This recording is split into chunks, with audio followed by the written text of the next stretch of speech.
Hey, would you like to know how to create your own video call application? You are in the right place.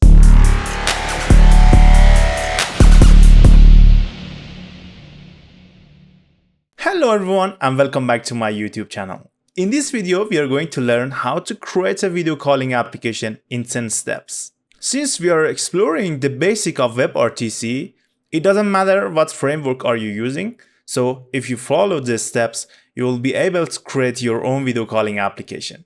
But before we dive into this, make sure you will subscribe to my YouTube channel to get notified for more upcoming videos about streaming and other stuff. Okay, let's dive into this and see what's inside this slide. But let me disappear myself. Here is a 10-step guide to create a video calling application using WebRTC. The first step, and one of the most important steps, is creating your signaling server, which I've done using Node.js. So if you don't know how WebRTC works, it's all about to connect a peer or a connection to another peer. So we call it peer-to-peer connection. So WebRTC requires a signaling server to exchange session control messages like session description and ICE candidate between two peers. So you can use the Node.js with Socket.io or similar libraries like WebSocket server to handle this. The signaling server only handles the initial connection setup, so it does not carry the media stream. As you can see, right here we have the data types of the signals that we are transferring between two peers. After that, we will create a WebSocket object using the HTTP server that we have up above here. That when we create this WebSocket and open it, whenever a request is done to this WebSocket and a new connection is being created using accepting this request, we will have this connection instance and we will have a listener for the message that is being received to this signaling server. After receiving each message, we will check the types, and then if it requires to signal the other peer to start the connection, like offer or answer or exchanging the ICE candidates, we will get notified and forward this message to other peer. So that is what the signaling server do. Step number 2. So right now we are creating this video calling application inside the Android framework. To do that, you have to make sure you'll add the dependencies that you want to create this application. For me, it's just the WebRTC library and WebSocket and JSON for, serializing the signals and transferring between two clients or two peers. And after that, I'll make sure that I'll add the permissions to my project, like recording the audio for microphone, the camera for, the camera, and the internet permission to connect to Socket server and transfer data. Step number 3. This step is the UI part that you create the screens for your calling application. So you will have to create a login screen along with caller and receiver screen. So right here, if you write your username here and press enter, you will enter inside the next screen, which is the caller screen. And if you are inside this call and write the opponent's or the callee or receiver's name here and press call, there would be a signal is being sent to the signaling server and then received by the other guy, which is the receiver guy, and sees this notification. If he presses the accept button, he will move instantly to the call screen, and the caller screen or the caller will receive the signal that the receiver is accepted the call. So he will be moving to the call screen as well. You will see the details about it on the next slides. So after creating the UI, it's time to initialize and connect the WebSocket client. I have a socket repository class, which has an interface or a callback to handle the incoming message from the server. And all we do is to initialize a WebSocket object and add it to our URL. You'll see it here. And whenever it's open, we will send a message to the socket using this function, send message to socket. We simply convert it to a JSON object and send it to the server or to the WebSocket server. So whenever our socket client is open, we want to send a signal to our signaling server that, hey, we want to store this username using this type. And if there's a message received from other peer or from the server, we want to simply convert it back from the JSON to our message model and use the callback to notify the higher tier classes that is using this class. Step number 5.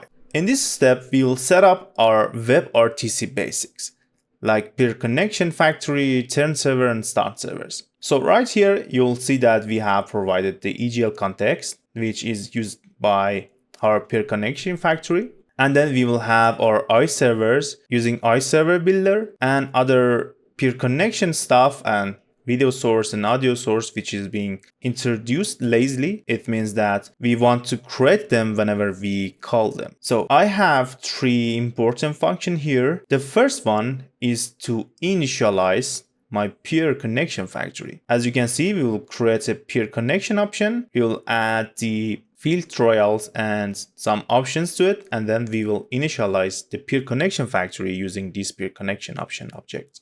And the next thing is to create the peer connection factory itself. As you can see, we will use the builder inside this peer connection factory class. We set the video encoder and decoders and the options, and then create the peer connection factory. And the next one is to provide a way that knows how to create a peer connection. As you can see, this function name is create peer connection, and it will return a peer connection. And all it does uses the peer connection factory and creates a peer connection using the iServer, which is up here, and the observer, which is responsible to observe the stats of the peer connection. Step number 6.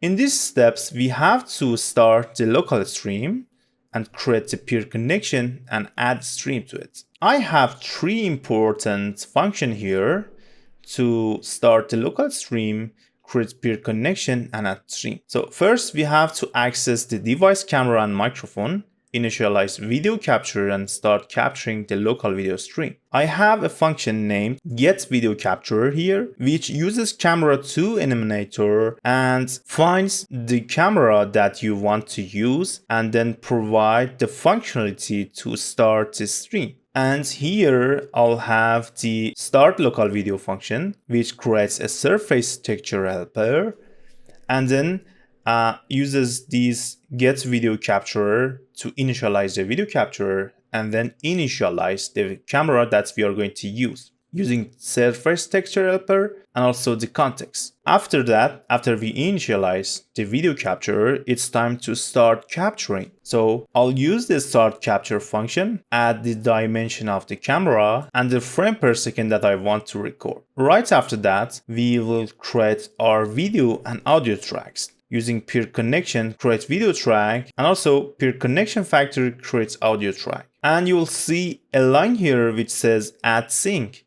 to this surface. This surface is actually the video elements that you want to preview the local stream that we are starting inside it. But before adding the local stream, you have to make sure that this surface is initialized properly. We use this function initialize surface view to initialize the surface view or the video elements that you want to show it inside it. So first thing is initialize the surface view and then start the local video. After creating the video and audio track, it's time to create a local stream. Now using PeerConnectionFactory and create local media stream function, we will create our local stream, add the tracks inside the local stream, and then add the stream inside our peer connection. So right now our peer connection is properly set up and has the local stream inside it. And also we are previewing the local stream inside this surface or video tag, which is derived from the class that holds the local video elements and wants to start the local video. Keep this in mind that you have to initialize or start local video on both peers. So the caller and the callee, as soon as they move to the call screen, they have to prepare their local video and be ready to start the call. So let's move to the step number 7, which will be the send offer and ICE candidates to the target from the caller. So when the user initiates a call, caller generates an offer or session description and sends it to the callee along with the ICE candidate via the signaling server. Right here, I have a function named call, which will have a target or a username that I want to send it to the other guy. First, we have to have the media constraint all. I had to move it inside this call so you can see what the media constraint is.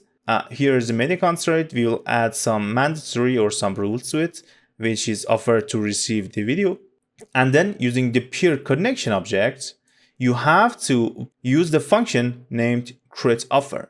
This function will have an observer of your SCP observer, which contains 4 abstract methods that is responsible to see the status of your creating offer. But all we need is the onCreate success, which means that the offer is being created successfully.